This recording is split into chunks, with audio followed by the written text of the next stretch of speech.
Hello दोस्तों, आपके अपने चैनल पर स्वागत है। दोस्तों, आज की वीडियो सीटेट हिंदी मैराथन की है, जिसमें संपूर्ण हिंदी हम कराएंगे। दोस्तों, आपको जो सीटेट में पूछी जाती है, आपके पेपर फर्स्ट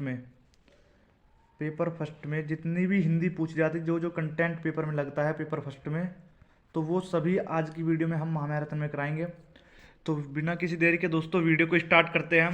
जैसे कि मैं आपको बताऊं, कोश विषयक समूहीकरण क्या है दोस्तों?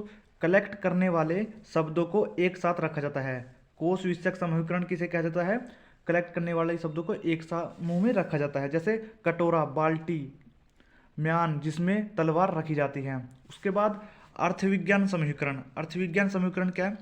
जिसमें समान अर्थ वाले शब्दों को रखा जाता है। समान अर्थ दोस्तों इसमें क्या है कि जिसमें समान अर्थ हो दो शब्दों के, उनको एक साथ रखा जाता है। अर्थ विज्ञान समूहीकरण। उसके बाद में ध्वन्यात्मक समूहीकरण क्या है दोस्तों आपका? जिसमें समान ध्वनि वाले शब्दों को रखा जाता है। समान ध्वनि वाले यानी कूट, पूट, फूट, चूट, गला, जाला, माला, टाला, इस तरीके के क्या है कि जिनकी ध्वनि समान हो दोस्तों।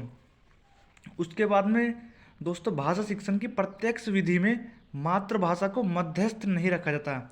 जो दोस्तों भाषा शिक्षण की प्रत्यक्ष विधि है, जो डायरेक्ट मेथड है आपका, उसमें मातृभाषा को आपका मध्यस्थता करता है, उसमें नहीं रखा जाता है। और व्याकरण विधि, सूत्र विधि, अनुवाद विधि में मातृभाषा को मध्यस्थ रखा जाता है।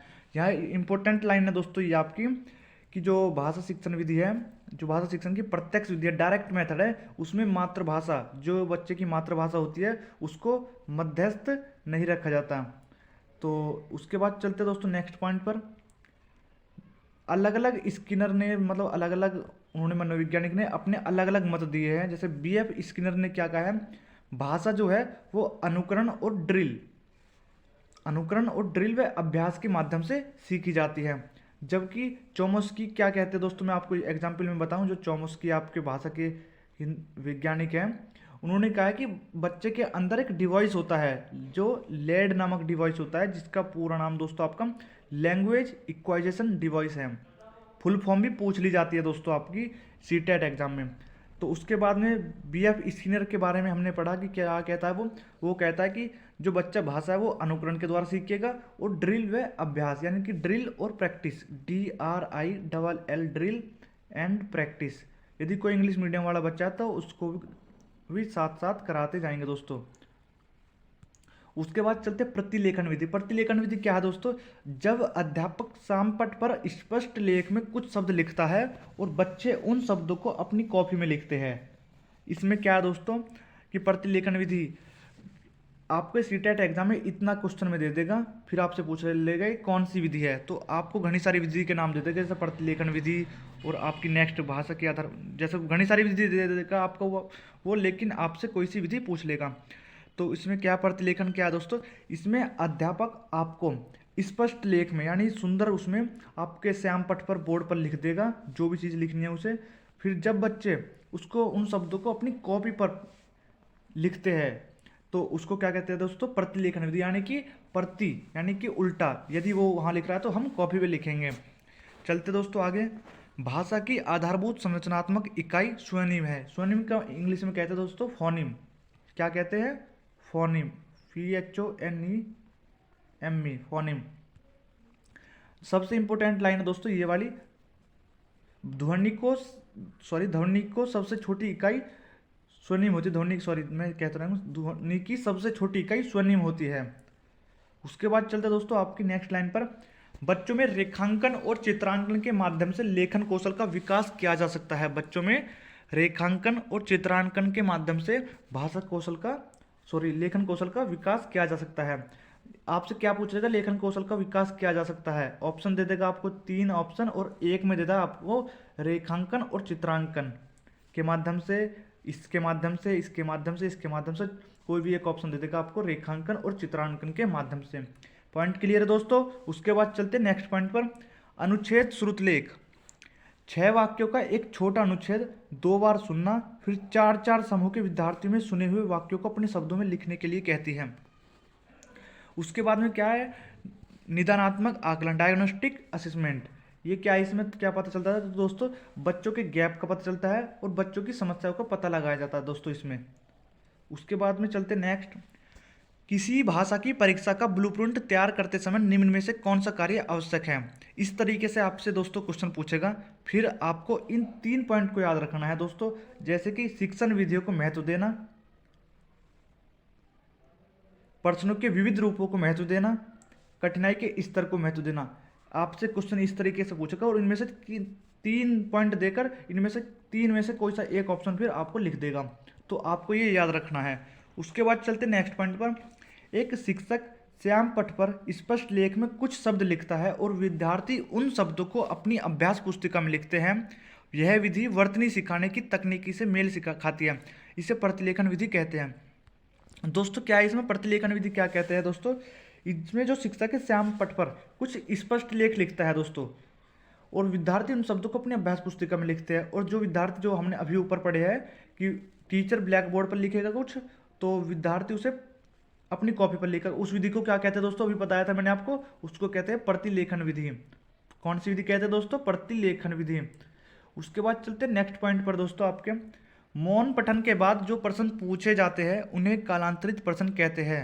जैसे कि दोस्तों मौन पठन क्या है कि जैसे आपने मन ही मन में कोई प्रश्न याद किया और फिर उस प्रश्न के बारे में आपसे पूछ लिया, तो उसको क्या कहते हैं दोस्तों, आपको कालांतरित प्रश्न कहते हैं।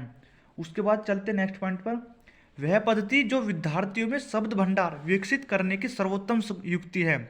दिए गए संदर्भ में नए शब्दों के अर्थ का अनुमान लगाना।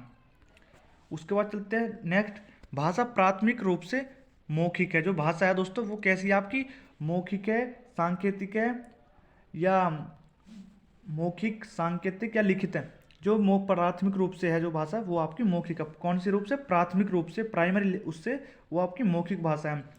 जो भाषा है दोस्तों वो 3 प्रकार की होती है, जो अब आगे हम पढ़ाएंगे। जो आपकी भाषा है वो मौखिक है, जो एक ये लिख रखी है, मौखिक है, सांकेतिक है और लिखित है दोस्तों। उसके बाद चलते हैं, जो भाषा है आपकी यादृच्छिक है, स्वतंत्र है। जैसे कि आप कहीं भी कुछ भी बोल सकते हैं, जिसके माध्यम से हम अपने विचारों को प्रकट करते हैं। दोस्तों भाषा क्या है, स्वतंत्र है अपने आप में।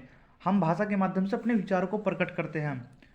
नेक्स्ट क्या है, भाषा के माध्यम से हम सोचते हैं और महसूस करते हैं, चिंतन करते हैं। इंपॉर्टेंट लाइन है दोस्तों, बहुत ज़्यादा इंपॉर्टेंट लाइन है, क्वेश्चन यहीं से बनता है। भाषा के माध्यम से हम सोचते हैं और महसूस करते हैं, और ऑप्शन ये डैश दे देगा यहाँ पर, क्या करते हैं हम, तो चिंतन करते हैं हम। एक बार मैं फिर से आपको बता दूं, जो भाषा के माध्यम से हमें, वो जो बच्चा है वो क्या करता है, वो सोचता है, महसूस करता है और चिंतन करता है। उसके बाद नेक्स्ट पॉइंट है, भाषा अस्थिर है। भाषा अस्थिर का मतलब क्या दोस्तों, आज हम कुछ शब्द आज क्या बोल रहे हैं, कल को क्या बोल देंगे। जैसे हम जैसे जैसे हमारी एज बढ़ती चली जाएगी, वैसे वैसे हम नए नए शब्दों को सीखते चले जाएंगे। एक शब्द का भिन्न भिन्न अर्थ सीखते चले जाएंगे। इसका मतलब यही है दोस्तों कि भाषा अस्थिर है, जिसमें हमेशा बदलाव होता रहता है। भाषा अर्जित है और सीखा हुआ व्यवहार है। दोस्तों भाषा क्या है, अर्जित है, जिसे हम अर्न करते हैं, जिसे हम कमाते हैं। और उसके बाद क्या है, सीखा हुआ व्यवहार है। भाषा क्या दोस्तों आपकी, सीखा हुआ व्यवहार है। उसके बाद चलते हैं दोस्तों नेक्स्ट पॉइंट पर चलते हैं। भाषा की, स्कूल की भाषा और घर की भाषा में समरूपता होनी चाहिए। ये आपकी दोस्तों ये नोट्स है, बिल्कुल अच्छी तरीके से पढ़ के चले जाना। उसके बाद क्या है, भाषा सांस्कृतिक अनुभवों पर आधारित होती है। भाषा सीखने के लिए भाषा समृद्ध परिवेश, बोर्ड, चार्ट, होर्डिंग महत्वपूर्ण है। जो भाषा सीखने के लिए दोस्तों क्या महत्वपूर्ण है, आपका बोर्ड है, चार्ट है, होर्डिंग है। आपको एक्टिविटी करके भाषा को सिखानी है। उसके बाद में पॉजिटिव वर्ड दोस्तों आपका क्या है, लर्निंग बाय डूइंग। भाषा एक नियमबद्ध व्यवस्था है। भाषा व्यवस्थाओं की व्यवस्था है। इंपॉर्टेंट क्वेश्चन है दोस्तों जो चल रहे हैं भाषा के बारे में। भाषा नियमबद्ध व्यवस्था है, व्यवस्थाओं की व्यवस्था है। प्रत्येक भाषा का व्याकरण होता है। प्रत्येक भाषा की एक लिपि होना आवश्यक नहीं है। उसके बाद चलते हैं, हिंदी भारत की एक राजभाषा है, ना कि राष्ट्रभाषा। दोस्तों ऑप्शन में बोलता है कि भारत की राष्ट्रभाषा है, तो जल्दबाजी में हम क्या करते हैं कि भारत की जो राष्ट्रभाषा है उसी को हम हिंदी बता देते हैं, जबकि हिंदी जो है आपकी वो राष्ट्रभाषा नहीं है। वो राष्ट्रभाषा जो हिंदी आपकी वो है राजभाषा। इंपॉर्टेंट लाइन है दोस्तों ये भी। संविधान की 8वीं अनुसूची में 22 भाषाएं शामिल हैं। आपसे क्वेश्चन में पूछेगा संविधान की 8वीं अनुसूची में कितनी भाषाएं शामिल है, ऑप्शन दे देगा 22, 23, 24, 25, 26। तो आपको क्या लगाना है दोस्तों, कितनी भाषा शामिल है 8वीं अनुसूची में? आपकी 22 भाषाएं शामिल हैं। कौन कौन सी दोस्तों, एक बार पढ़ लेते हैं।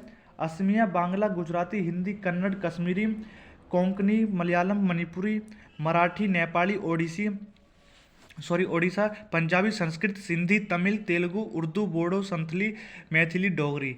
इसके बाद चलते दोस्तों क्या है, शास्त्रीय भाषा। ये तो हो गई दोस्तों आपकी जो भाषाएं ऊपर जो हमने पढ़ी है वो है संविधान की 8वीं अनुसूची में 22 भाषाएं। लेकिन अब बात करते हैं हम दोस्तों शास्त्रीय भाषाएं कौन कौन सी है हमारी। वो है तमिल, संस्कृत, कन्नड़, तेलुगु, मलयालम, ओडिशा। तो इंपॉर्टेंट लाइन है दोस्तों ये भी। उसके बाद चलते हैं शिक्षण विधि। जो भाषा की शिक्षण विधि है वो किस तरीके से होनी चाहिए, तो इस बारे में अब हम पढ़ेंगे। जो आगमन है, इंडक्टिव मेथड है दोस्तों आपका, जिसे इंग्लिश में इंडक्टिव बोलते हैं, उसके कौन कौन से एग्जाम्पल है। तो इसमें क्या रूल्स है दोस्तों, इसमें उदाहरण से नियम की ओर चलते हैं, कंक्रीट से अब्स्ट्रैक्ट यानी कि मूर्त से अमूर्त की ओर चलते हैं, और डायरेक्ट से इनडायरेक्ट की ओर चलते हैं, मतलब प्रत्यक्ष से अप्रत्यक्ष की ओर।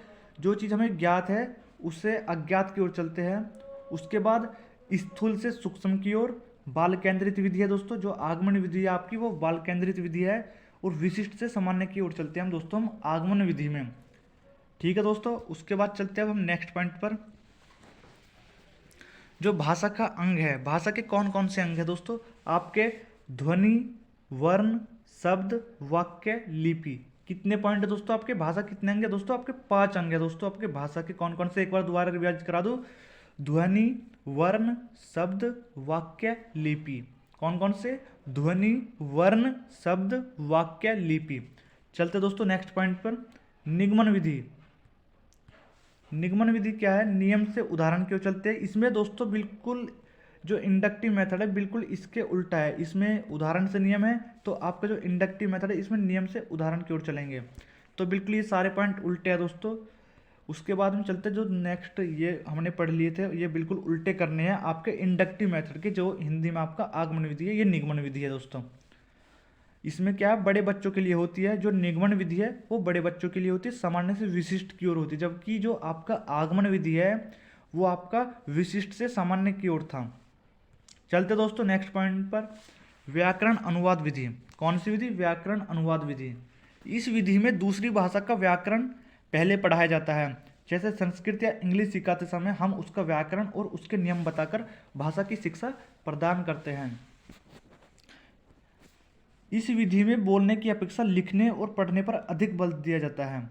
जो दोस्तों आपकी क्या है कि दूसरी भाषा जो होती है उसमें लिखने की बजाय और पढ़ने, इसमें बोलने की अपेक्षा लिखने और पढ़ने पर अधिक बल दिया जाता है। जो आपकी सेकंड लैंग्वेज है दोस्तों, इसमें किस पर बल दिया जाता है, लिखने पर जोर दिया जाएगा और पढ़ने पर जोर दिया जाएगा, बोलने की अपेक्षा। चलते नेक्स्ट पॉइंट पर, कौन सी विधि पर, प्राकृतिक विधि पर।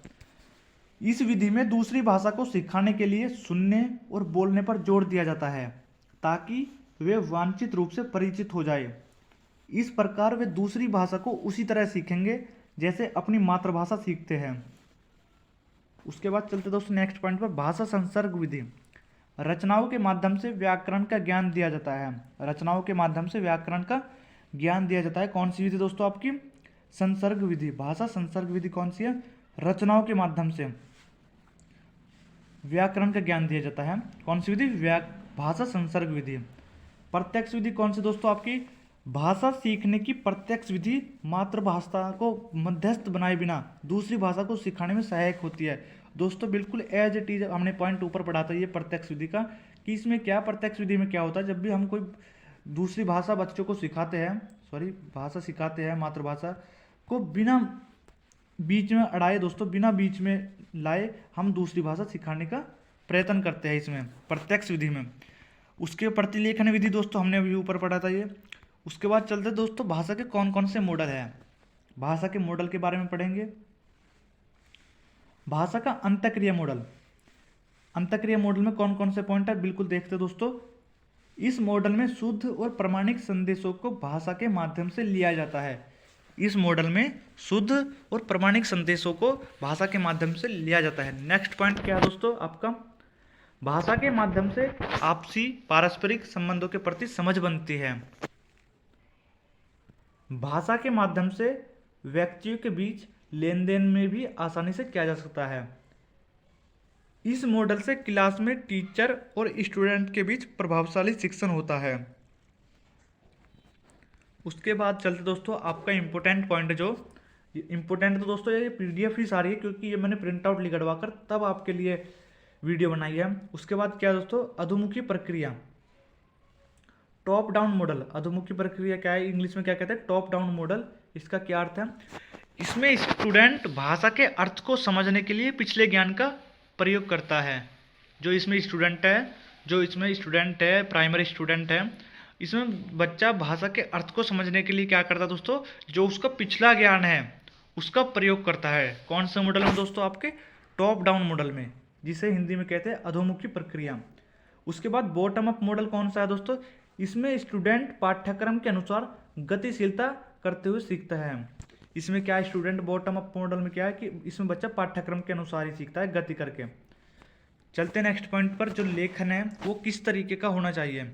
आपका जो लिखने का तरीका है, आप किस तरीके से लिख सकते हैं, आपका सुसंगतिक होना चाहिए, स्पष्ट उद्देश्य होना चाहिए उसका लिखने का। उसके बाद क्या है, व्याकरण और शुद्धता, व्याकरण की शुद्धता होनी चाहिए, रचनात्मकता होनी चाहिए, विचारों को प्रोत्साहन होना चाहिए। यानी क्या लिखने का क्या होना चाहिए, सुसंगतिक होना चाहिए, स्पष्ट उद्देश्य होना चाहिए कि आप क्या लिख रहे हैं, उसका क्या उद्देश्य है, व्याकरण की शुद्धता होनी चाहिए, आपकी रचनात्मकता होनी चाहिए, और विचारों को प्रोत्साहन, कि आप विचारों को प्रोत्साहन करें। उसके बाद चलते हैं लेखन का प्रक्रिया उपागम। इसमें स्टूडेंट क्रमबद्ध तरीके से सीखते हुए लेखन कौशल में दक्ष बनते हैं। लेखन का प्रक्रिया उपागम में क्या है दोस्तों, इसमें स्टूडेंट कोई सीक्वेंस में कोई चीज़ लिख रहे हैं, उसे सीख रहे हैं, तो लेखन कौशल में दक्ष बनते हैं। मतलब राइटिंग स्किल आपकी क्या होगी दोस्तों, इससे अच्छी होगी। किससे होगी, लेखन का प्रक्रिया उपागम से। चलते हैं वृत्तांतात्मक लेखन। जब किसी पर्टिकुलर घटना के ऊपर लेख लिखा जाता है, इसमें क्या है, वृत्तांतात्मक लेखन क्या है दोस्तों, जब कोई पर्टिकुलर घटना है, जब उस पर हम कोई लेख लिखे तो वो कौन सा लेखन हो गया दोस्तों, आपका वृत्तांतात्मक लेखन। चलते नेक्स्ट पॉइंट पर, मनोवैज्ञानिक। स्टीफन क्रेसन जो एक मनोवैज्ञानिक है, ये क्या कहते हैं दोस्तों, पढ़ते हैं।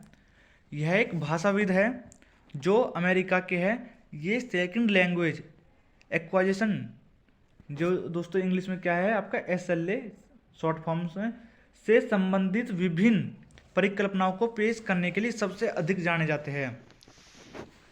जो आपकी सेकंड लैंग्वेज की परिकल्पना है उनको पेश करने के लिए सबसे अधिक कौन से जाने जाते हैं मनोवैज्ञानिक, आपके स्टीफन क्रेसन।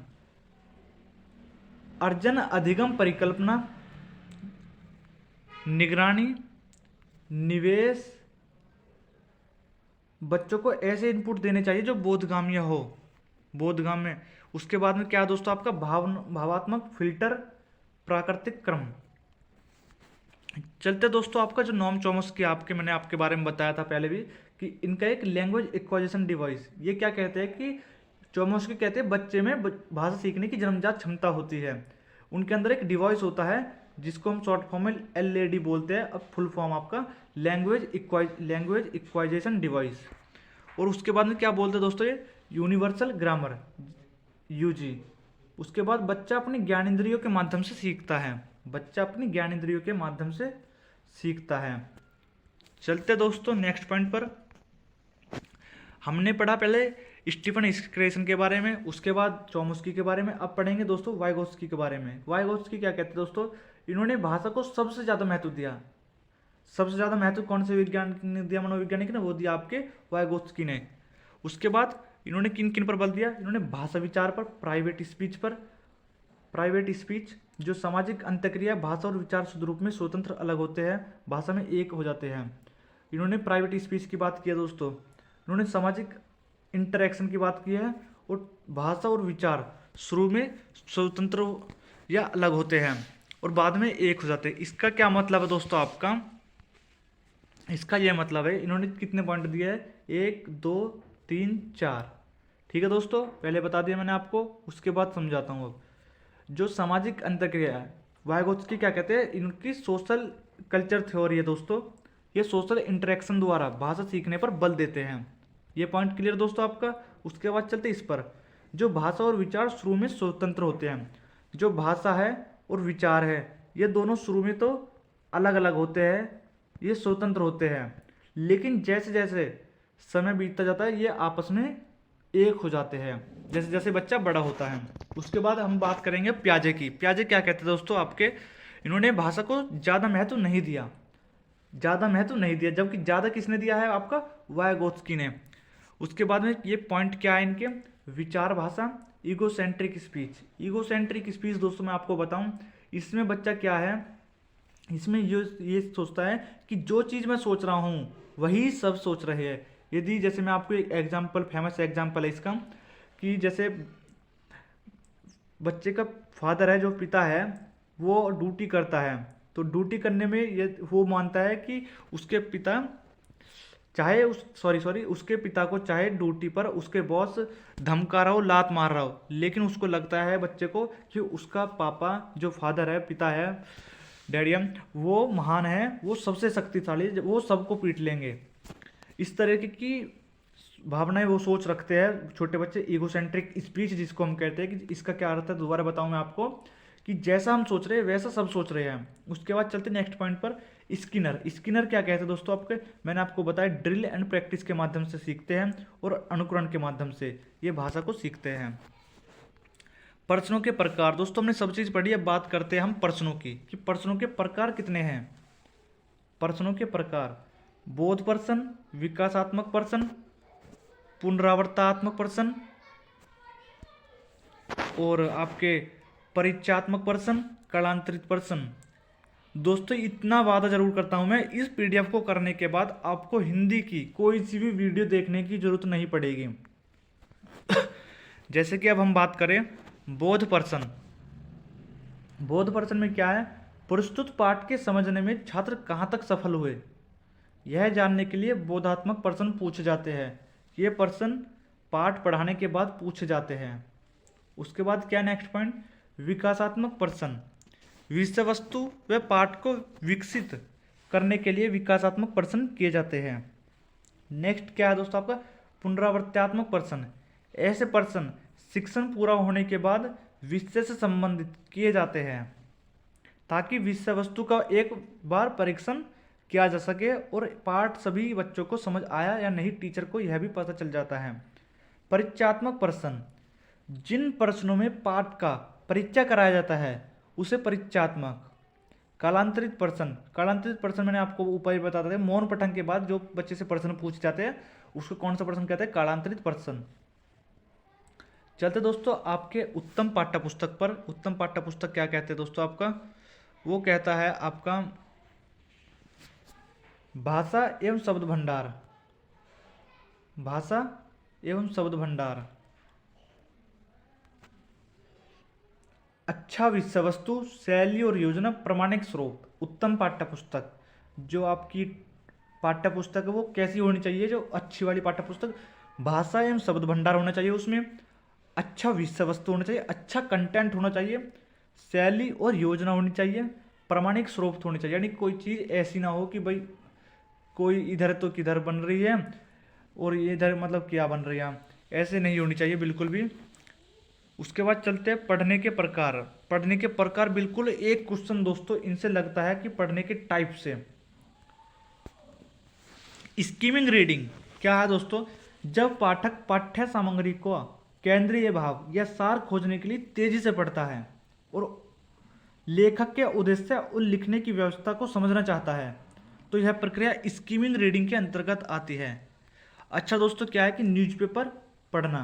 न्यूज़पेपर में क्या है दोस्तों, हम बहुत तेज़ी से स्पीड से पढ़ते हैं कि कोई न्यूज़ है, तो इसमें दोस्तों हम क्या निष्कर्ष निकालते हैं, इसमें हम ये निष्कर्ष निकालते हैं जो प्रिंट मतलब आपका जर्नलिज्म है उसने जो न्यूज़ छापी है वो किस उद्देश्य से छापी है, वही उसका सार हम पढ़ना चाहते हैं, ना कि हम उसे बिल्कुल एज इट इज़ याद करना चाहते हैं। हम उसका सार समझना चाहते हैं कि इस न्यूज़ का क्या अर्थ है, मतलब किस चीज़ की ये न्यूज़ आई है आज। उसके बाद क्या है scanning reading. Scanning reading skimming reading अलग है दोनों, कभी एक साथ मिक्स कर दो। स्कैनिंग रीडिंग, यहाँ पाठक किसी विशेष जानकारी को प्राप्त करने के लिए वाक्यों को जल्दी से पार कर जाता है। इस यहाँ पाठक किसी विशेष जानकारी को प्राप्त करने के लिए वाक्य को जल्दी से पार कर जाता है। विशेष जानकारी को प्राप्त करनी होती है और क्या है कि वाक्य को जल्दी से पार कर जाता है, जल्दी से। उसके बाद चलते हैं दोस्तों नेक्स्ट पॉइंट पर, गहरी पढ़ाई। गहरी पढ़ाई क्या है दोस्तों? गहन पठन में बारीकी से और समय लेकर पढ़ा जाता है। यहाँ पाठक को प्रत्येक शब्द का अर्थ समझना होगा। इसमें क्या है दोस्तों? इसमें समय, गहरी पढ़ाई में क्या है दोस्तों? आपका समय लगेगा। इंपॉर्टेंट पॉइंट है कि कौन सी पढ़ाई में आपका समय लगेगा, तो आपको कौन से पढ़ाई में बताना है? गहरी पढ़ाई में, गहन पठन में आपका समय लगेगा। उसके बाद में बारीकी से पढ़ते हैं। इसमें चलते हैं अतिशय अभ्यास। यह पठन धारा प्रवाह पर अधिक जोर देता है और सटीकता पर कम। ये हो गए दोस्तों आपके पढ़ने के भी प्रकार की, किस तरीके से आप पढ़ सकते हैं। पढ़ने के कितने प्रकार हमने बताया आपको? 4 प्रकार। चारों के चारों क्लियर है तो बिल्कुल कमेंट में दोस्तों यस लिख देना। चलते नेक्स्ट पॉइंट पर, संकेत भाषा। वे संकेत जिसका प्रयोग करके कोई व्यक्ति अपने भावों या विचार को प्रकट करता है, ऐसी भाषा को सांकेतिक भाषा कहते हैं। सांकेतिक भाषा क्या है दोस्तों? जिनसे बच्चा अपने विचार को, भावनाओं को व्यक्त करता है संकेत के माध्यम से, अपने चेहरे और हाथ के एक्सप्रेशन के माध्यम से, जिसे हम दोस्तों इंग्लिश में क्या बोलते हैं? Sign language. जिसे हम क्या बोलते हैं? Sign language. साइन लैंग्वेज जिसे हम बोलते हैं। भाषा के उपागम, भाषा को सीखने का तरीका। क्या अर्थ है भाषा के उपागम का? भाषा के सीखने का तरीका। चलते नेक्स्ट पॉइंट पर, भाषा विकास की अवस्था। जो बच्चे में भाषा विकास होता है वो किस एज में क्या होता है? बिल्कुल इंपॉर्टेंट पॉइंट, मोस्ट इंपॉर्टेंट है। जो बच्चा क्राई करता है वो जन्म के बाद करता है। जो क्विंग करता है वो 2 से 3 मंथ के बीच में करता है। जो बबलिंग करता है वो 1 साल का बच्चा करना स्टार्ट कर देता है। चलते नेक्स्ट पॉइंट पर, जब बच्चा एक भाषा को सीखने के बाद दूसरी भाषा को भी सीख लेता है, उसे कौशल को अंतरण कहते हैं। उसे कौशल का क्या कहते हैं दोस्तों? अंतरण। कौशल का अंतरण किसे कहते हैं बताना दोस्तों जरा। जब बच्चा एक भाषा को सीखने के बाद दूसरी भाषा भी सीख ले तो क्या कहते हैं? कौशल का अंतरण। तेज गति से पठन पंक्तियों के बीच बीच में इसे अर्थ समझने के संकेत देता है। व्यवहारवादी कहते हैं कि बच्चे प्रयत्न व त्रुटि से भाषा सीखते हैं। दोस्तों आपका जो पॉजिटिव वर्ड है प्रयत्न व त्रुटि, यानी कि आपका प्रैक्टिस यानी कि प्रयास, और त्रुटि जिसे हम इंग्लिश में बोलते हैं दोस्तों आपका एरर। ये आपके पॉजिटिव वर्ड, जहाँ भी ये दिखे ऑप्शन में बिल्कुल राइट लगा देना, बिल्कुल बिना झिझक के। आप 100% आपके सही होगा वो आंसर। उसके बाद चलते हैं, अशुद्ध स्वरों को संयुक्त स्वर कहा जाता है। 5 स्वर जिनमें 20 ध्वनियाँ निकलती है। आपके 5 स्वर है जिनमें से कितनी ध्वनि निकलती है? 20 ध्वनियाँ निकलती है। ध्वनि विज्ञान किसी भाषा के ध्वनि प्रतिमान से संबंधित है। सन 1963 में संसद के अधिनियम के अनुसार अंग्रेजी भाषा को अनिश्चित काल की अवधि के लिए भारत की ऑफिशियल लैंग्वेज घोषित किया गया।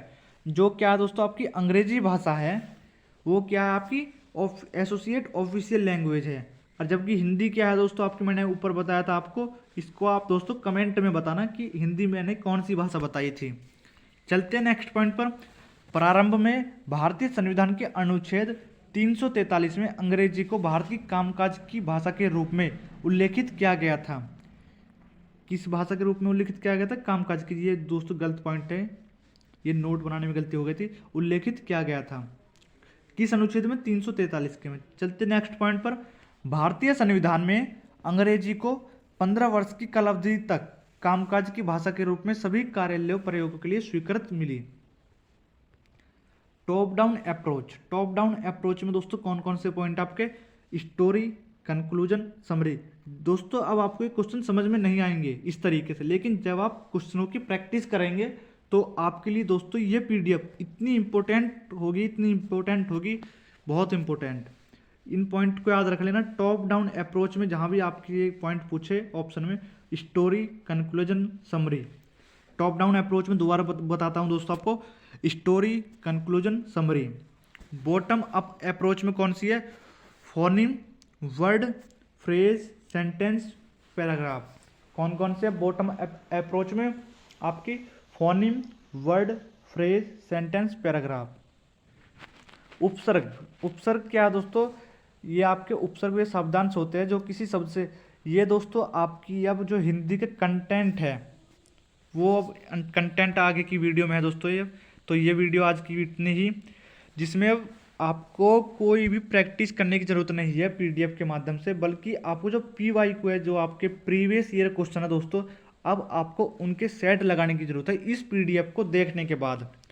तो ये थी दोस्तों आज की वीडियो, जिसमें हमने आपको बताया हिंदी की संपूर्ण पैडागोजी, जहाँ जहाँ से क्वेश्चन लग सकते हैं वो सभी पॉइंट हमने लिए आज की वीडियो में। तो बिना किसी देरी के अब फिर नेक्स्ट वीडियो आपकी सीटेट की आएगी दोस्तों।